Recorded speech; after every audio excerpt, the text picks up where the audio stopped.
Round one. Fight. Heroes never die. I'm Commander Shepard, and this is my favorite store on the Citadel.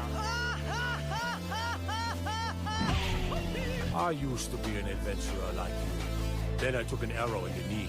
Power, sex, power. They both come down to one thing. Hungry gamers.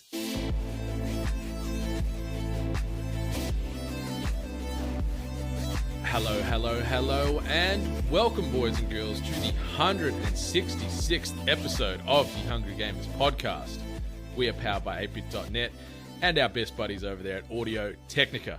I am your extremely humble host, Brendan White, and you can find me just about everywhere at Brendan 8bits. And we have got a jam-packed docket today. We are going to be talking Gears 5, Colonel Sanders KFC dating simulators, the new Nintendo Ring Fit Adventure, Apple Arcade, and a whole lot more.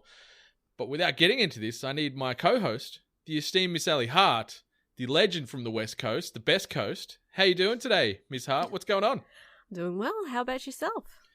Yeah, good. We are recording on a Saturday today for me, Friday for you. So we're recording a day early, so it maybe means this episode may come out early, maybe not. Just gives me more time to edit and relax. But the sun is shining this morning. I think it's going to be 30 degrees today.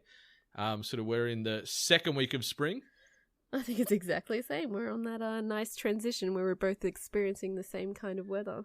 Yeah, good weather's great. Like, I'm still acclimatizing to just the general hotness of Queensland and Brisbane and so on. But I don't really enjoy the fact I don't get 4 seasons, is what I was wanting to say here. Oh, right, yeah. I miss the cold. I miss being able to sort of layer up or layer down depending on the day. But at the moment, it's just hot or it's hotter. So aircon is your best friend. Mm-hmm. But outside of that, I've got a little bit of purchase regret, truth be told. Oh, no. Yep. I bought a new car a couple of months ago. Oh, Jesus, yeah. Nice car, brand new off the lot, blah, blah, blah. You know, first time I bought like truly brand new, so it was a nice feel.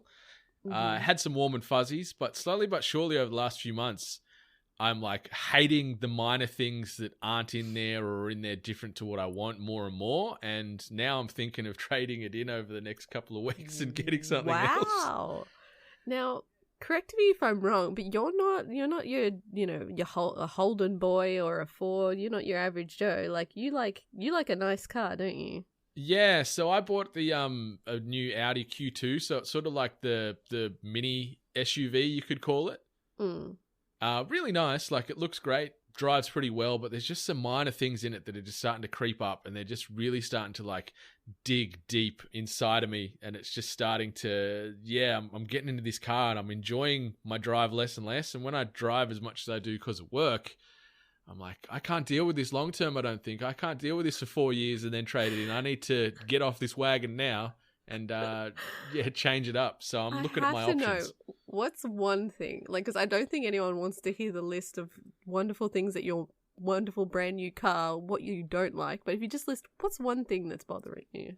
The one probably biggest gripe is, you know how a lot of the cars have like the inbuilt screen in the dash, or like the little screen that pops up and pops down showing your maps or your whatever music's playing and things. So they've got a screen in it, and it's sort of in the center of the dash, but it's like a little tablet that sticks up out of the top of the dash, and it doesn't go down when the car's not on. It's just like protruding from the car like a little tablet the whole time. That's like the Tesla, isn't it? Yeah, Tesla yeah. has like what looks like a tablet. Yeah, and a lot of cars have it, but this just irks me. And the fact it's not touchscreen as well, I got to use my little circle gesture-based dial to navigate, which I'm across now. Yeah. But the fact that there's this sort of tablet protruding from the center of the dash just has really started to piss me off more and more and more. And yeah, I'm like, I need to get out of here. And I don't have like keyless entry and keyless start anymore. I've got to stick a key into the ignition like a pleb and turn the car on, and just little things like that. Like my A4 I had, which was like 6 years old now, it had all that, like it had keyless entry and heated seats and all that, where the Q2 it sort of stripped back a little bit. Mm-hmm. So I'm like, I need my mod cons back. The one luxury I've been granted that I can't go back from is heated seats. Yeah, they're the best. like just getting in a car, especially when it's like a cold night or something like that, or if you have like lower back pain, just like turn on the heated seats, and that is a warmth that just like echoes through your body. And now I can't go back. I can't go back to 100%. And at first I'm like, you know what? I've sacrificed a couple little things like that, and now I've got like lane assist and reverse parking, like it can auto park itself and stuff like that. I'm like, so that's cool. That shit's terrifying. It is really terrifying, but surprisingly haven't had an accident with it yet, which is great. That's me touching wood. But yeah, I need some of my mod cons. I really, really, really like the Volkswagen Tiguan, which is sort of like a similar SUV, but with some of those mod cons. So I'm going to try my luck and see if I can trade this sucker in to get one of those, even if I maybe lose. I'm going to lose a bit of money, no doubt, but that's where I think I want to go. So that's where I'm at. And that was our segment on car talk. Yeah. Last week it was football. This week it's car talk. We're turning into a bunch of jocks. That's all right. That's all right. We can carry a good conversation. Like on sports-related discussions, we recorded another episode of Hoop Dreams this week. Me and Maddie Tilby did a duo cast breaking down another one of the divisions in the NBA leading up to the 2019-2020 season kickoff in October. So, yeah. We can talk about anything. There's a lot of drama with that, isn't there? Like, I know I'm getting a lot of my sports crossed, but I definitely know there's been a lot of drafting and signing drama across basketball and NFL. Yeah, so big movers and shakers across both those leagues. A lot of rapes and violent acts, which seems to, like, I know that's extreme, but it's run roughshod through these leagues. Like, there's people getting charged criminally or lawsuits going against them for forced sexual acts and violent acts and whatever else. Like, it's bonkers. It's bonkers. But it's like anyone that's watched Ballers, that's what the NFL and NBA are becoming more and more by the second, it feels like. I haven't watched that, but I did mean to watch that one. It's good. It's good. Like, and you don't have to be a sports fanatic to enjoy it. Like, it's just really, really slickly written. And because the episodes are sub 30 minutes, they're nice and tight. Is it like, to me, it looks like sports Entourage. Yeah, that's a good way of describing it, I'd say. Okay. The Rock's got a bit more swagger than sort of Vinny and the crew, but that's a good way to sort of describe it. Yeah. Yeah. I'll have to give that a watch. Put that on the list of many things I have to watch. Speaking of things to watch, I am a bit of a late adopter to the live action Titans show that came out maybe a year or so ago now. Mm-hmm. I've been watching that this week. How do you rate it? You don't like it? No, it's not very good. I know that you were telling me that you were going to watch it, and I'm like, I can't be a harsh critic because I think I only watched 3 to 4 episodes, maybe. I can't really remember. Someone else was watching it, so I just stumbled to watch, a few episodes in, and I could see where they were going with it, and I could see some potential, but it definitely didn't hit the mark. There was like a lot of things in it that kind of like irked me. But I think the best thing that came from that was, is it the Doom Patrol? I think that's out later this month or maybe in October. Yeah. Like the series is coming out very, very soon. I think you have to be signed up for something on that one, which I probably will jump on because, it's got Brendan Fraser in it. It looks good. Like it's tonally very similar to The Boys. So I'm excited to see how they go with it. Like DC are starting to find their footing a little bit with these more darker themed shows. Like Titans do it okay sometimes. Like I'm only about 4 episodes in myself, and there's been some cool moments, some like cringy moments, but I like where they're going with it. But it's just a weird contrast because we watch a lot of Teen Titans Go at home because of the little man. Loves Teen Titans Go, and it's great. Like it's one of the best cartoons I've seen in a long time. Like I'm all about it at the moment. I love the writing in that. Yeah. Well, the cartoon's always been very popular amongst all ages, really. I don't think anyone's really said much of a negative thing in regards to the cartoon or the animatic, but live action. Yeah, it's just hard to execute, I guess, when you're sort of bleeding through superheroes into demons, into superpowers, into all this kind of stuff, and making it translate on the big screen in real world. But they're doing all right, and I like the casting. I don't know. Like I said, there was potential, but it just didn't land for me, unfortunately. Yeah. But speaking of potential, James Gunn released his cast for Suicide Squad, and I'm hopeful as a DC person. I haven't seen it. Do you want to give me the rundown? Yeah. I completely missed this. Yeah, I can give you like a rough rundown because I'm really bad at saying people's names. But we've got like John Cena, Jai Courtney. We've also got Nathan Fillion, which I think was also mentioned earlier. Who else have we got? We've got Taika Waititi. I don't know who he's playing. Oh, yeah, Mr. Korg / Thor Ragnarok himself. And then we've always got Idris Elba.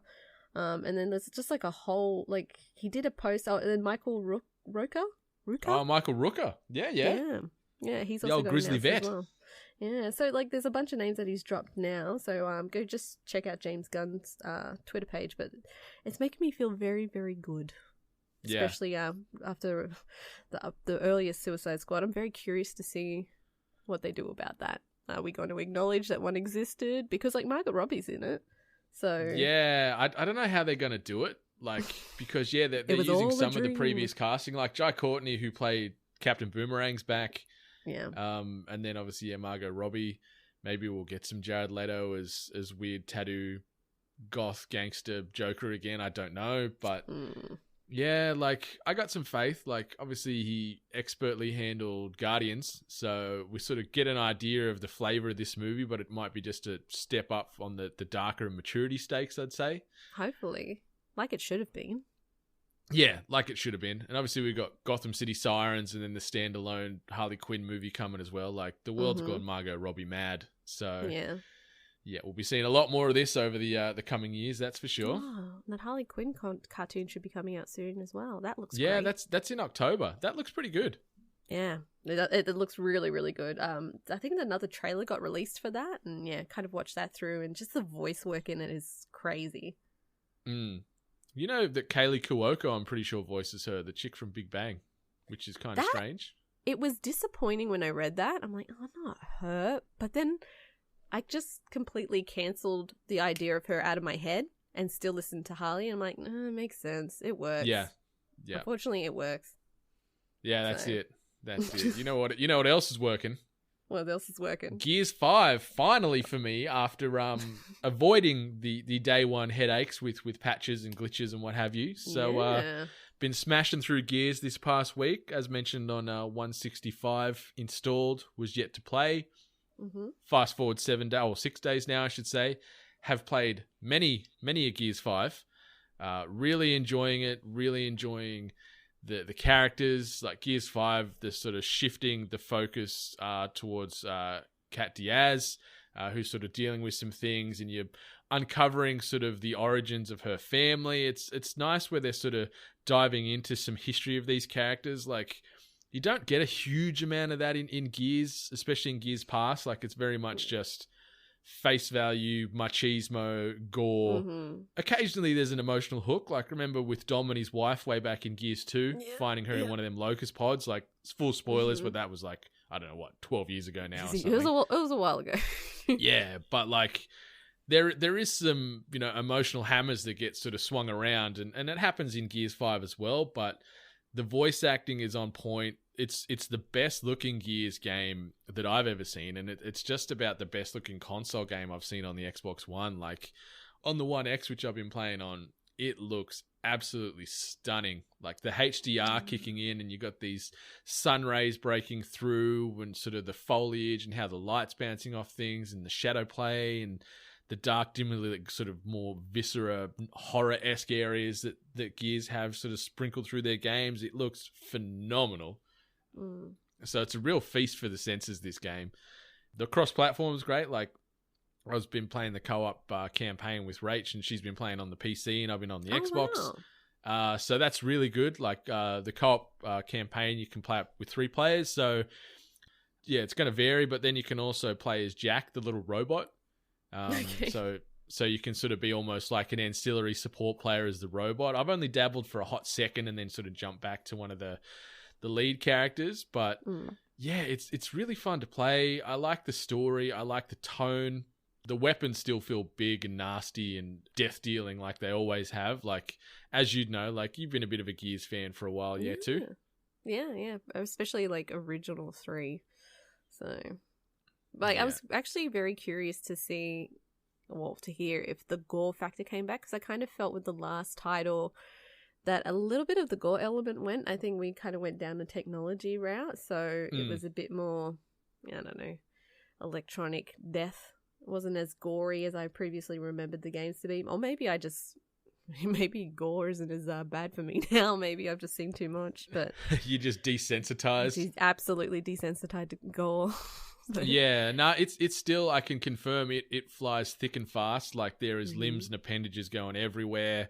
You know, the executions are in there, which have been around for quite some time in the Gears franchise. So when you're downing enemies, you can run over, and depending on the weapon you're carrying at the time, you can press B or whatever it is on the keyboard to execute them, whether it be Lancer chainsaw action, shotgun close up hit with the bloody butt of the Nasher or whatever it might be. Like, so yeah, there'll be blood flying. They, you know, still do the situations where then blood will sort of splash onto the screen for a second when you're doing that to sort of further emphasize the those executions.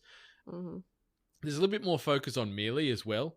Like, so you're carrying like a knife in your pocket all the time, and you can sort of press B again to sort of swing that around in combat, but you can also then chain moves together and sort of parry other enemies. So I don't find myself doing it much, but it's kind of cool that you can have that included in there when you're sort of roadie running and vaulting across objects, knocking into people, and then, you know, quick stab to take them down. So it gives you a little bit more variety. Yeah, definitely.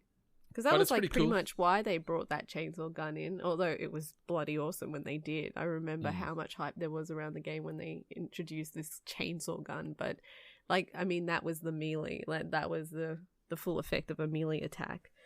So yeah, and it's cool. Like, you think, especially in like in the multiplayer elements, when two people are using a Lancer and they're both trying to do the execution move on them, or just doing the RB move to sort of cut through them with the Lancer, and then you have like a Lancer sort of battle, and it's like, you know, the two Lancers are grinding against each other, and you've got to tap a button to see who's going to win that exchange. So that kind of stuff's still in there. But yeah, the single player has been great. I haven't really done much, if any, of the multiplayer so far. I've just sort of been pushing through the single player campaign. It's a 12-hour story. You know, it didn't feel too long or too short. I think it was well sort of fleshed out. There wasn't much filler. I kept going at a pretty good pace. You know, some good boss battles and things like that. So yeah, I've been really enjoying that. But yeah, I really want to take some time this weekend to try out the Horde mode, which you know, has sort of returned in a big way. And from all reports and things I've seen online and watched some streams and YouTube content, it looks just as bonkers as it always has been. Yeah. And then obviously we've got the Terminator crossovers where you can play as Sarah Connor, or you can play as the T-800 Arnold Schwarzenegger Terminator model in the multiplayer. So yeah, that's going to be interesting. I bet it is.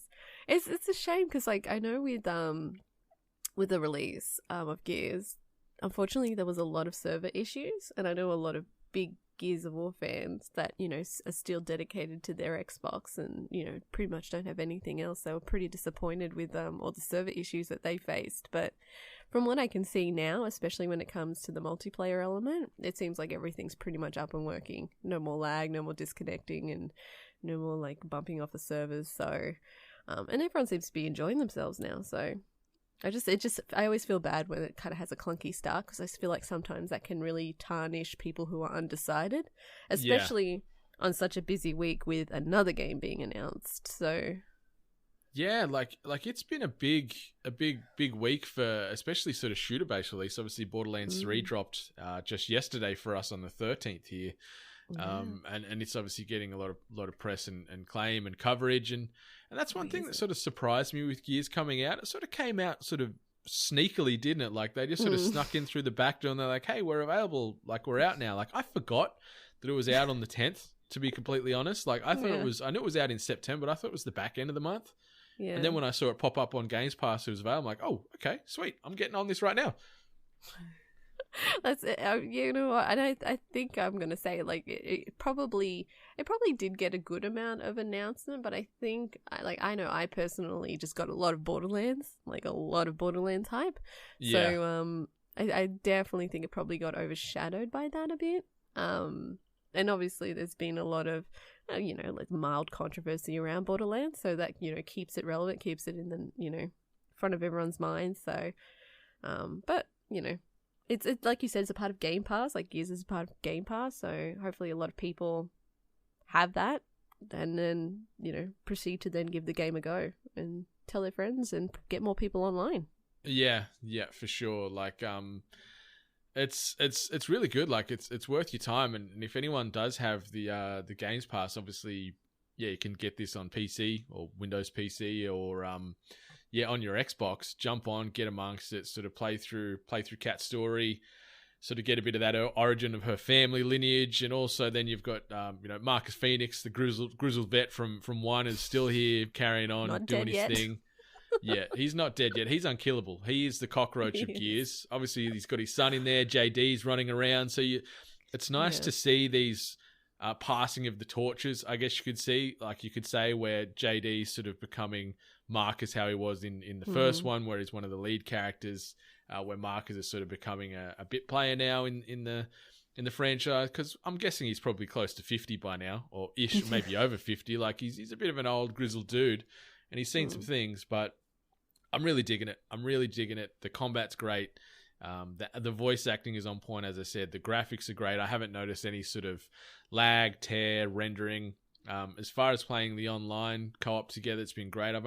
We've had one DC out of our entire playthrough, which isn't bad. Like, it's still not the best, but it's to be expected when you're playing online across platforms and transmitting and streaming games through the internet. So yeah, I mean, they're still trying to figure that stuff out, but the fact that it's becoming more frequent in the new release games that they're bringing out with having crossplay, I mean, all the power to them, and keep doing it, and we'll keep striving through the server issues just to have it work.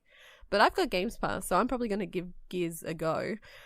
I'm liking that internet factor. So once I get that hooked up. Yeah, in the next 2 weeks or so, you'll join us back in present day society with the internet, and you'll be drowning in gigabits. So you'll be able to download Gears 5 probably in about 5 minutes with that speed over there. So yeah, I'll sneeze and it will be ready. Yeah. Oh, I look forward to giving it a go. You've actually really motivated me to play it. Hell yeah, and anyone that's played a Gears game will feel right at home with this. Like, they're not reinventing the wheel, they're just sort of improving it with some of these new weapons and sort of new enemy archetypes and things. So it's still feeling fresh, but it's still that familiar Gears comfort food that people love. And Metacritic 85 on the Xbox, 81 on the PC, but if we average them out, let's say 83 out of 100, so that's a pretty damn favorable score. And it's good to see the Coalition really start to flex their muscle with this Gears franchise now and step out of Epic's shadow. Obviously, this is the second game they've done for Gears, and they're really starting to sort of find their footing. So yeah, no doubt we'll get a Gears 6 and a Gears 7 and a Gears 8, but yeah, Gears 5, get amongst it.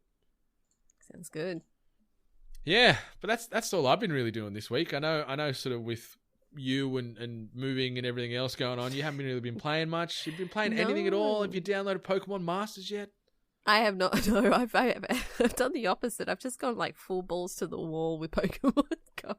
I'm like doing Pokemon Go posts, and I'm like adding more friends and everything like that. I go through waves. It's just, I think it's kind of easier over here. Like, it's a bit more friendly in regards to like, having places like gyms and everything. It's just more accessible. Yeah, you'd have like Pokestops at bloody every turn over there, wouldn't you? It's great. Like, every bar is a Pokestop. Far too convenient. Far too convenient. I think they purposely do it. But yeah, I've really only been going hard on that. And and then Animal Crossing on my mobile game camp, because still fucking waiting for this real thing on the Switch. But eventually. Don't know how long you're going to be waiting for, but sometime next year it'll be dropping. Yeah, as long as they don't push it again, I think I'll be fine. I'll just go and play Gears and chainsaw people's body parts off. Oh, trust me, you're going to love it. Contrast to Animal Crossing. It's a great contrast to Animal Crossing. You can, that way you can sort of, depending on what you're feeling like that day, you're happy, you're sad, you're angry, whatever, you can just go one way or the other. Release a bit of frustration via way of Lancer, or just go in and hang out with Tom Nook. Same thing. Some would say it's the same. I just hope to see a bunch of you guys jumping on Animal Crossing. I really want to see, like, all you guys that are not really in that environment. I want you to come over to my side. I was going to say the dark side, but technically it's not. So I want you to come to my side. I want you to come to the Animal Crossing I'm coming side. to the light side, or the crossing side. I'm going to give it a go. When it drops on the Switch, I'm going to pick it up. Oh, I can't wait. And I've never played an Animal Crossing game, so I'm going in blind. It's going to be great. This is going to be great. I feel like it's something we should record just because of how unique the experience might be. All right. I love a good unique experience. So on that note, let's talk about some of these. iTunes Review of the Week. And this review comes via way of iTunes user HoldFast Sailor. And the video headline of the review reads, Video game podcast done right. 5 stars. So HoldFast is already on the right track, so thank you for that. And the podcast review reads, one of the best podcasts in Australia talking games and pop culture. #SnapGame. Nice and short, nice and punchy, directly to the point. 5 stars. HoldFast Sailor. Thank you for the tasty 5-star review. It means an awful lot. What do you think, Miss Hart? Oh, I love it when there's a #SnapGame in there, because that mutual understanding between gamers and everyone else's, humanly need, that like mutual respect point of that hashtag, it, puts a light in my heart that we're all going through the same thing, and we all need a #SnapGame. Oh yeah, like pooing's a pretty personal affair, and when you can share that personal affair with a great video game, and then also share it with, I guess, the internet or the world, because we're broadcasting this out to everybody, it's a beautiful moment.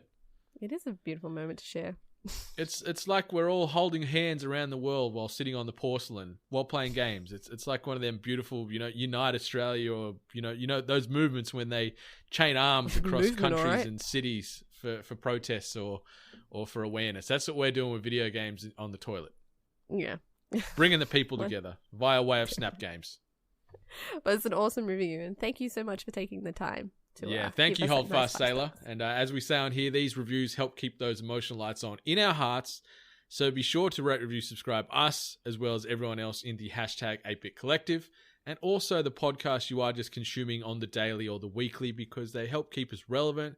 They keep us tracking. They keep us knowing that, the audiences that we have are there for us, good, bad, or otherwise. So chuck that feedback in on those reviews too. So not only Hungry Gamers, 8bit Collective, all these other podcasts, they can take that feedback and try and improve on their craft as well. So, thank you, HoldFast Sailor. And let's sort of shift into other quick bit of housekeeping. First and foremost, audiotechnica.com.au for the best in audio-based equipment. We're talking microphones, headphones, gaming headsets, turntables. You want some in-ear headphones, you want some over-ear headphones. They've got it all. So audiotechnica.com.au for the best in audio-based equipment. And for those heading on down to PAX, there will be an Audio Technica booth on display on the show floor at PAX, selling a whole host of set equipment at greatly discounted prices. So if you are looking to get some gear, just hold out for another month or so, Australian listeners. Make your way down to PAX on the weekend of the 11th through to the 13th of October. Pop on over to the AT booth and get yourself some gear then and there at a great price. And come say good day to me. Give me a brisk high five, and we can chat games, we can chat gear, we can chat anything. Maybe burgers, because I'm always hungry. And also, while you're there, be sure to head on over to weare8bit.storeenvy.com, which is our official web store. You can get yourself all the swag from the 8-bit collection. So we're talking t-shirts, hoodies, underpants, swimwear, socks, beanies, 5-panel hats even. And I hate 5-panel hats, but I know that's what the audience wants. So we've got 5-panel hats on there. We've got towels. We've got cushions. We may even have sleeping bags coming. Who the heck knows? But weare8bit.storeenvy.com for the best in gaming-based merchandise, in my not-so-humble opinion, on this topic. So check it out. weare8bit.storeenvy.com. Let's get into some news. This week's news headlines. All right, Miss Hart, I'm sending some bite-sized bangers your way to start with. And the first one, Discord has pulled their free game service from Discord Nitro because vast majority of Nitro subscribers didn't play them. So it makes sense. Nothing completely shocking to that statement, but No. it was a cool feature. It just looks like it never really took off. understand people who pay for Nitro. Like, I guess I've never really seen what the benefits of paying for Nitro when it comes to Discord, but I mean, you get more emotes.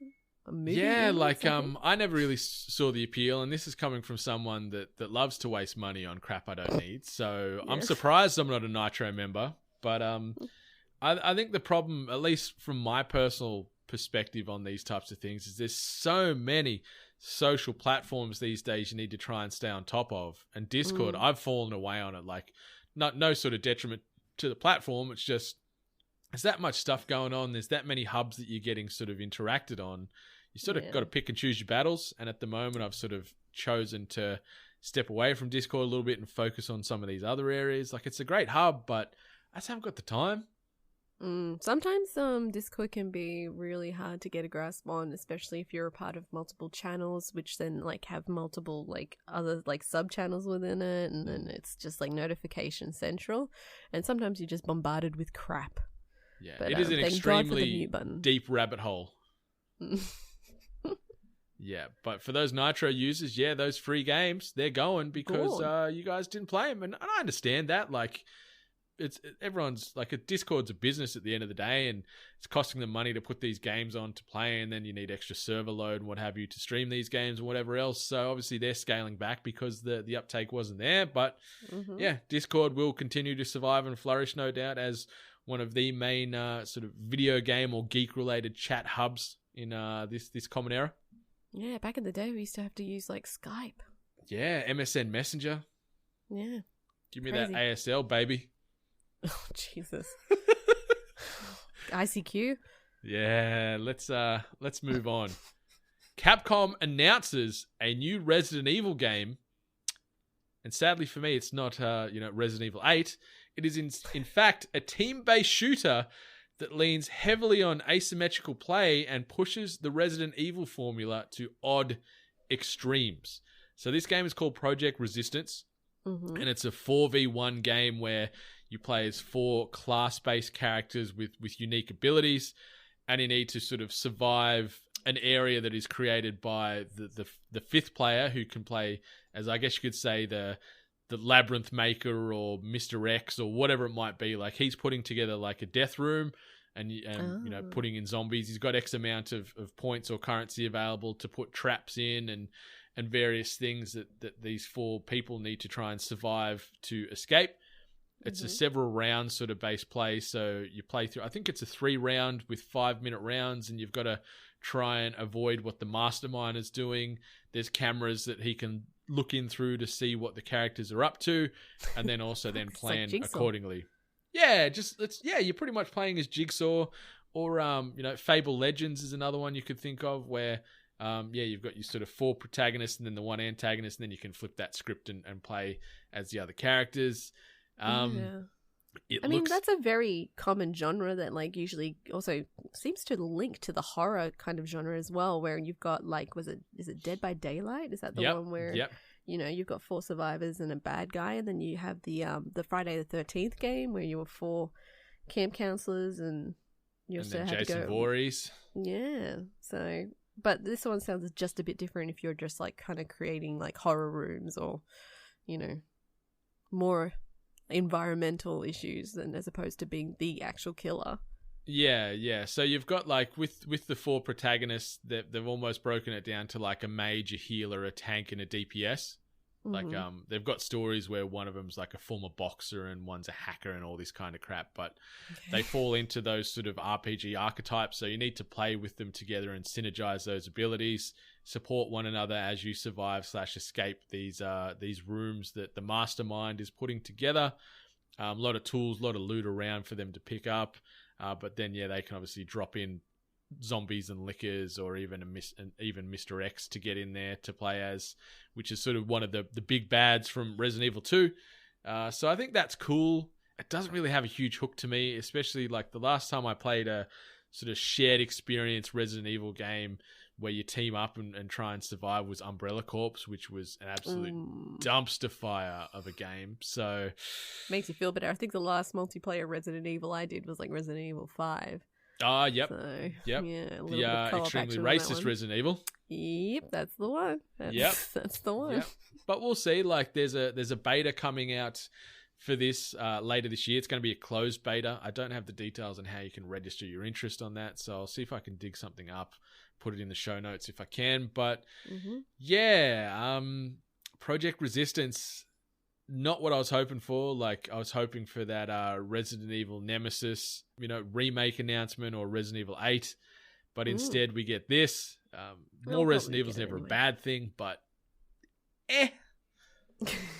Big old But something that's a little bit more exciting, I think, for the both of us. The latest free Sea of Thieves update is now live. It has sailed into port, bringing with it new currency, cosmetics, and pets in the form of monkeys and parrots. Giddy up, Sailor. What do you reckon of this? I didn't know that this was as recent as it was, but I actually got hit with a video on my timeline on Twitter of someone using a pet. They showed the monkey, and they proceeded to show that you can actually put the monkey in the cannon and shoot the monkey out into the ocean. Wow. Yeah. And like, it even like comes back to you, like, so it just like spawns back on the ship, but it even gives you like this look of like disappointment and fear of like, what the F are you doing to me? So, I like that there's that level of awareness. Well, yes, the monkey's got more of like, show more emotion in their face. I'm not sure about a parrot, but yeah, I kind of want to play it, but then Sea of Thieves has always been that game where I just can't play it because of the, wide, vast ocean element to it, which I have some weird crippling fear over. So I don't know. Do you want to play it? I do. Like, I'm a bit of a Sea of Thieves fan. I sort of jump on and off this sea vessel, you could say, pretty regularly. Like, when a new expansion comes out, I'll jump on and give it a go and finish the mainline quest or whatever it is. Then I'm gone for a few months, gone back out into the depths of the sea, sailing solo, whatever sort of other nautical based puns and metaphors I can sort of weave into this story. But I love the idea of having a little pet with you. I'm all about that in games. I love having like a companion or a little pet or whatever it might be, just riding solo or riding beside you, which is cool. But it's interesting because they've also now brought in microtransaction options via way of this ancient coin currency that they've implemented now. So via the Xbox store, you can buy these ancient coins with real money, and that will then get you access to new emotes, new ship options, which are sold at the Pirate Emporium. So you can grind for these ancient coins, but apparently it's going to take an awful long time to get an amount to buy some of these items. So you can just drop the real cash and get it instantly. But yeah, like, it's doing well. Like, it's got a healthy player base. People are still pretty rabid fans of Sea of Thieves, and it does, like, what it does it really well. Like, it doesn't really try and get too much out of its own lane. Like, it's realized in a pirate game perspective, I think, like, they're like, this is what we're good at. Let's stick to that and build upon this foundation, as opposed to trying to bring in too many other crazy ideas. Wait, did they do a battle royale? They've got sort of like deathmatch options in there, I think, but I don't know if it's a battle royale. But who knows? It's probably coming. And so it was around that time when all the games were doing battle royales, so I was curious if they kind of like bit that apple. But not yet. Maybe a banana, because that is the main food-based currency that I seem to be eating in this game, or cooking. Get on a little fry pan and cook up some meat now. So maybe you can eat a parrot. Maybe. I'm assuming it's going to taste similar to chicken. Yeah, that's my thought process too. And speaking of chicken, the next news headline: try to court Colonel Sanders in KFC's dating sim. And this comes via way of Christine Fisher at Engadget. KFC does weird stuff all the time, from a line of KFC flavored nail polish to a chicken wing box that doubles as a drone. But it's really outdone itself this time. Earlier this week, a listing for a KFC dating game called I Love You, Colonel Sanders, a finger-licking good dating simulator, has appeared on Steam. Created with the help of PsyOp, the game is a work in progress, but KFC promise it will be, in quotes, the most delicious dating simulator ever. The game will put you in the shoes of a culinary student trying to date your classmate, a young Colonel Sanders. You'll have to navigate school and friendships as you try win Sanders over as a business partner, or maybe even so much more. The game includes secret recipes, cooking battles, battle battles, and a secret ending. And according to Polygon, one of the characters is a dog, who's also a professor. Why not? What do you reckon about this? You in? There's a lot of keywords in there that, like, based on, like, the dating sim games that I've played, that, like, those kind of wording, although the wording kind of matches the games that I play, it just kind of makes me cringe. Like, finger licking good. In saying that, yes, I'm 100% going to play this game. It sounds absolutely fucked up, and I'm all about that. I don't know, like there's cooking in it, so I'm already on board for that, but, like, it's going to be a short game. Like, yeah, and it's free, so I don't think it's going to be a long experience. Like, you know, you'd probably finish a 2-piece feed in about the same time it'll take to play through this game, but it looks great. Like, if you get a chance, check out the trailer or just the store listing on Steam with sort of the 30-second it's on my wish list. Sizzle reel. God, it looks so good. It's as bad as ridiculous as it sounds, but, you know, like, if it's a free game, it's a free game. Who doesn't hurt anyone? It's probably smart advertising. KFC actually has done a lot of cross promoting within the gaming industry. They kind of linked up with Fortnite, I believe, for a brief second. Actually, a lot of the there's is it Arby's? They do some stuff. Arby's, yeah, the sandwich company. Yeah, Taco Bell doesn't even have to try. I think they just get associated by default. So, but yeah, KFC just kind of sneaking in there every now and then. Now making a game. I wonder how much that costs them. Yeah, I don't know. I love KFC, and I love them even more for making a dating simulator. The art style is brilliant. Like, it's got that traditional, like that typical sort of Japanese anime style art style to it. So anyone that's played one of the millions of dating sims out there will feel right at home jumping into I Love You, Colonel Sanders. So it comes out on the 24th, so it comes out in like 10 days, which is bonkers. Devolver Digital, I think it was, put out a post saying, can people please stop saying that the KFC dating sim is a follow-up after Hatterful Boyfriend, which is pigeons. So people are suggesting that you're cooking the pigeons from the previous, and then, which was a pretty funny tweet. But it's great, yeah. Yeah, I think it's like in that same vein, that kind of like, you know, tongue-in-cheek on dating sims and just, you know, having a little fun with it. I wish you could date actual meals, though. That would be pretty funny. Yeah, I'm just reading some of like the little in-game quotes from sort of the snapshots that are tied to the Steam listing, and it's like, are you suggesting I share the secrets of my special saltwater sauce with this novice? I'm disappointed in all of you. And that comes from Van, apparently. Jesus. Yeah, it looks fantastic. Oh my God. Yeah, but totally on board. Totally going to play it. Yeah, and you've got your two arch rivals you go against, but man, I'll tell you what, Colonel Sanders, he's looking pretty fit. You know, he's not a bad looking, not a bad rooster. I think everyone looks good when they kind of like go into this like anime-esque universe. Yeah, that's true. Everyone gets like 100 times prettier. That's true. That is very true. So, yeah, I Love You, Colonel Sanders will be out in 10 days' time from today's recording on the 14th, but by the time this comes out, probably on the 16th, you only got to wait a week and a bit to get your hands on I Love You, Colonel Sanders on Steam. I'm excited to play this and give it a good old time and just see how crazy they take it. It's going to make people hungry. Oh, yeah. Play it. I think actually that's what they're hoping. So. I'm going to go full meta and maybe go buy like a family feast and sit down and just mung on chicken as I smash through this. You know, I'm going full KFC meta. I'm going all in. Greasy fingers, though. Oh, yeah. Oh, yeah. Plenty of breasts and plenty of legs in that bucket. All right. Let's shift gears.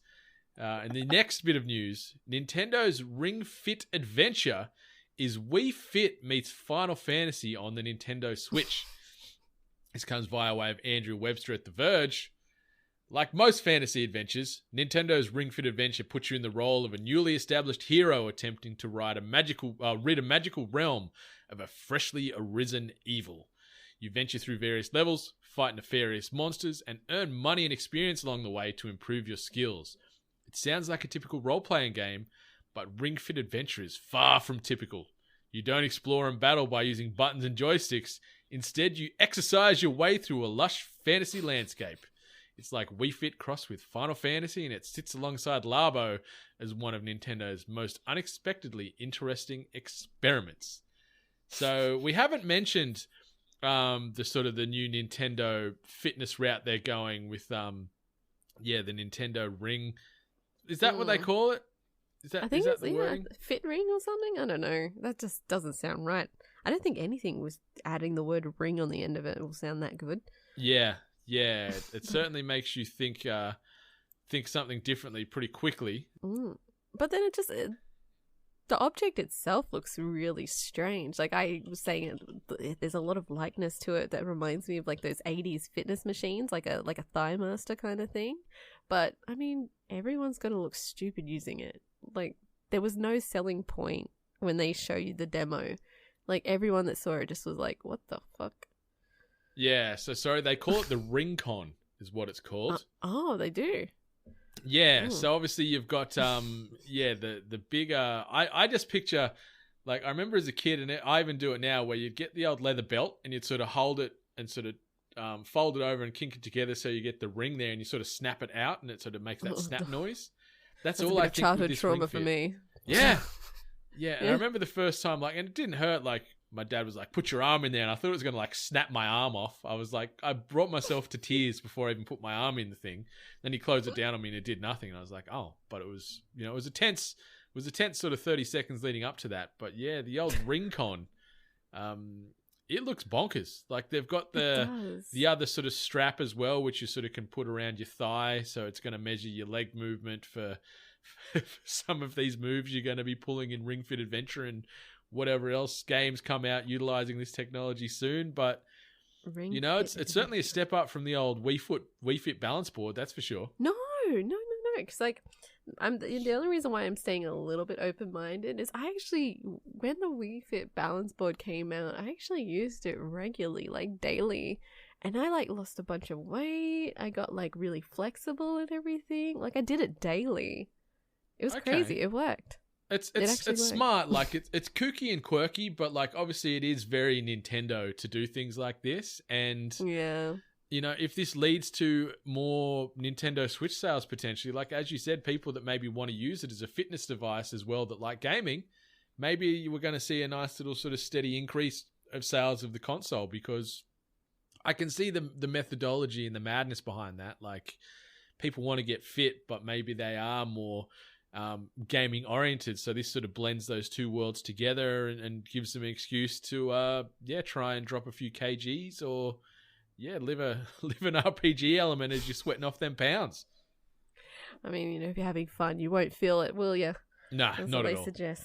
Not at all. But like it's interesting that one of their lead-in games is like an RPG adventure, which is cool. A fantasy-based world where you're losing weight. Like, I'd be down for that. If I could lose weight while I played Skyrim, I'd be all over it. God, could you imagine? Yeah. But the old FitCon. I look forward to seeing future videos from content creators. Oh yeah. It's, so you don't have to wait too long. It comes out next month, October 18th. When it comes out, and it's probably going to be about $100 Australian. It's $79.99 US for the Ring Con and leg strap, which obviously both have the housing slots to accommodate the Joy-Cons. So get ready. October 18th, your next video game fitness adventure starts with Ring Fit Adventure. So And the last bit of news, Apple Arcade, which was announced this week. This article's everything to know about the game subscription service. This comes via way of Clifford Colby at CNET. The gaming world will soon become significantly more interesting as Apple is set to begin its arcade game subscription service on September 19th. First announced at an Apple event in March, the $4.99 USD per month, or AU $7.99 subscription service will let Apple users play games across iPhone, iPad, iPod Touch, Mac, and Apple TV services. Apple Arcade will be available in more than 150 countries, and there is currently 51 games announced so far, including the following: The Artful Escape from Annapurna Interactive, Beyond a Steel Sky from Revolution Software, Frogger in Toy Town from Konami, Hot Lava from Clear Entertainment, Lego Brawls from Lego and Red Games, Oceanhorn 2, Knights of the Lost Realm from Corn Fox and Bros, Rayman Mini from Ubisoft, Repair from Us2 Games, The Pathless from Annapurna and Giant Squid, Sonic Race from Sega and Hardlight, and Where Cards Fall from Snowman and The Game Board. So, Apple, into the game space via way of Apple Arcade. What do you think? Does this get you excited? Are you interested? Would you be dropping the $4.99 or $7.99, depending on which currency you want to cover off here? What do you reckon? Mine's the cheaper one. Yeah, like I can see where the people would actually benefit from this. Like, especially there's this part where I'm kind of like, I don't think this is actually for gamers. Like, that's not who their target market is. Yeah. I think it's that nice middle ground where people are casually gaming. So, yeah, I probably will give it a go. There's a lot of gaming companies that were attached to it that kind of surprised me. I thought we were going to get a lot of those. Like, I was kind of expecting like those little. I was going to say shitty. Like niche. Yeah, like the things you see in the App Store, like they'll call it arcade, but it would just still be more like Candy Crush and all that sort of stuff. But I was genuinely surprised to see actual games attached to it. I think the one that surprised me the most is there was an announcement of, I'm going to forget the name. It's called Sayonara Heart or Black Heart or something. Oh, yeah. And it's a rhythm game. That's coming out on like the PlayStation 4, Switch, the Nintendo Switch. Yeah, Sayonara Blackheart, which looks brilliant, by the way. Yeah. I'm keen as hell for that. Yeah, it looks so good. It's actually attached to the Apple Arcade. So there's some actual decent titles that are attached to this. So I'm very curious to see like how you know what, it's probably going to keep going regardless of people jumping on it because it's Apple. They have all the money in the world just to keep it going. Like, they've got more than 300,000 games apparently in the Apple App Store at the moment, so we'll probably see a bit more of a bleed and an influx of other games over the coming months. But it's cool that they've got like multiplayer support in this subscription service. They've also got support for using a PlayStation DualShock 4 controller or a Microsoft Xbox One controller. So you can sort of, instead of trying to use those bloody embedded or overlaid joypads and buttons on an iPad or a smartphone, you can sort of just pick up a physical controller to play with. So I like that. It's no good for me because I own no Apple products anymore. So I am completely not on the demographic for this Apple Arcade service. If I did, I'd probably pick it up. We talked about, like, almost right near the start there, about Snap games. So, this leads itself into, this is almost the Snap game evolution. This is the evolved form of Snap gaming now, where you're going to have hundreds of games at your fingertips for a small subscription fee. You can then get one of them little Bluetooth controller adapters, snap your phone on the top of it, and get a more full-fledged gaming experience while you are doing the poopers. So yeah, but it's pretty cool. It's pretty cool. Like, it's coming out in like a week as well, which is crazy. Yeah. So it's been a pretty quick turnaround. I think the price is pretty fair. $4.99 or $7.99 here for us in Australia. I think it's pretty good.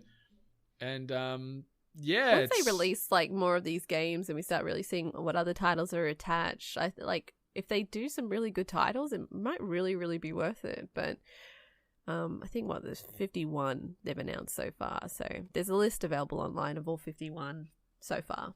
Yeah, there's 51 for now, but they're saying that the catalog will exceed 100 games. So I don't know if they're going to try and do something similar maybe with Xbox Game Pass, where they're always around between maybe that 100 and 150 and they cycle titles in and out.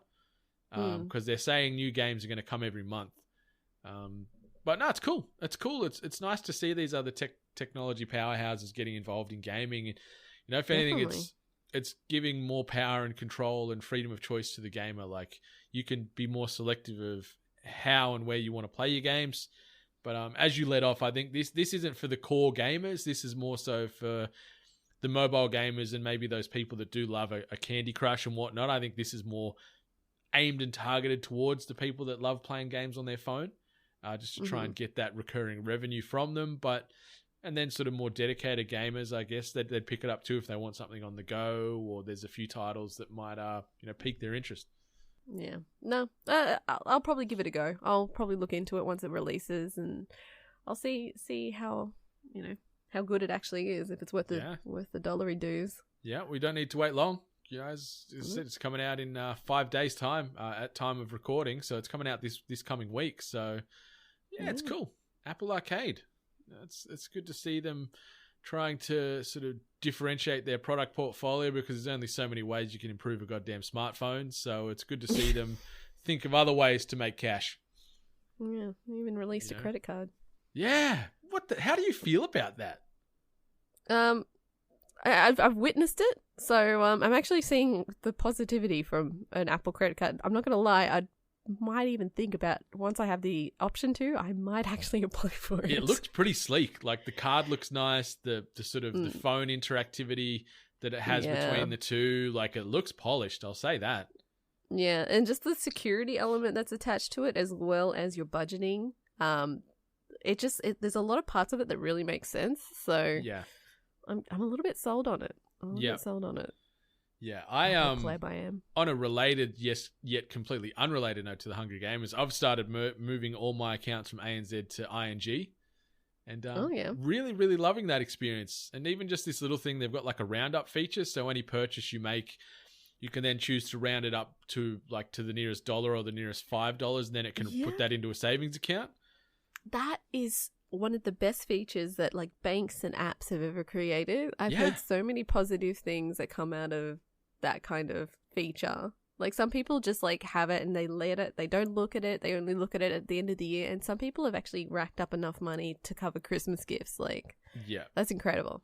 It's fantastic. Like, I've only sort of had it now for a couple of weeks, but just sort of seeing these, it's only, a couple of dollars at a time, because I've got it like the $5 round up. So, but then you look at the savings account it's rounding to, I'm like, you know what? There is some good cash popping into there. So it's a smarter way to save. So, shout out to ING, ANZ. Not a plug. Suck a big dick. Anyway. This has been episode 166 of the Hungry Gamers podcast. Is there anything you wanted to say, share, suggest before we close this sucker down for another week, Miss Hart?